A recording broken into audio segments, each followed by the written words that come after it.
Hello guys, എൻ്റെ പുതിയ വീഡിയോയിലേക്ക് സ്വാഗതം. അപ്പോൾ ഇന്ന് ഞാൻ എൻ്റെ കുഞ്ഞാവയ്ക്ക് കുറച്ച് വിറ്റാമിൻ ഡി കൊടുക്കാമെന്ന് വിചാരിച്ചിറങ്ങിയതാണ്. അപ്പോൾ എന്നെ സൂര്യൻ ചതിച്ചു ഗൈസ്. ഇന്ന് സൂര്യൻ വെയിൽ നിന്നിട്ടില്ല, ചെറിയൊരു മഴക്കോളുള്ള രാവിലെയാണെന്ന്. അപ്പോൾ പ്രതീക്ഷിച്ച കാര്യം എന്തായാലും നടന്നില്ല. അപ്പോൾ പിന്നെ ചുമ്മാ മുറ്റത്ത് കൂടി ഒന്ന് ഉലാത്താമെന്ന് വിചാരിച്ചു.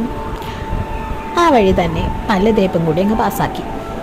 എൻ്റെ അലസമായ ഉലാത്തലിനിടയിലാണ് അമ്മയുടെ ചിന്ന അടുക്കള തോട്ടത്തിൽ കൊഞ്ചമായി എന്തൊക്കെയോ പിടിച്ചു കിടക്കുന്ന കണ്ടത്. എങ്കിൽ പിന്നെ അതൊക്കെ ഒന്ന് നോക്കിക്കളയാം.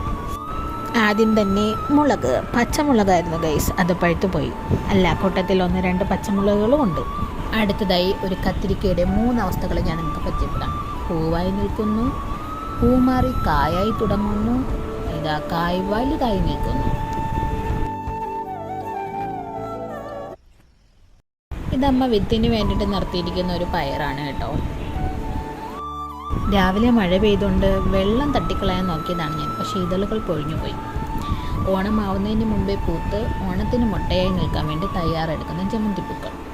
ഇന്നിതാ വീണ്ടും കുറച്ച് മുളകുകളാണ് ഗൈസ്. ഉണ്ടമുളക്, പച്ചമുളക്, ഇത് പഴുപ്പിക്കാൻ വേണ്ടി വെച്ചിരിക്കുന്ന നീലമുളക്, പിന്നെ ഇതാ കുറച്ച് റോസാപ്പൂക്കൾ.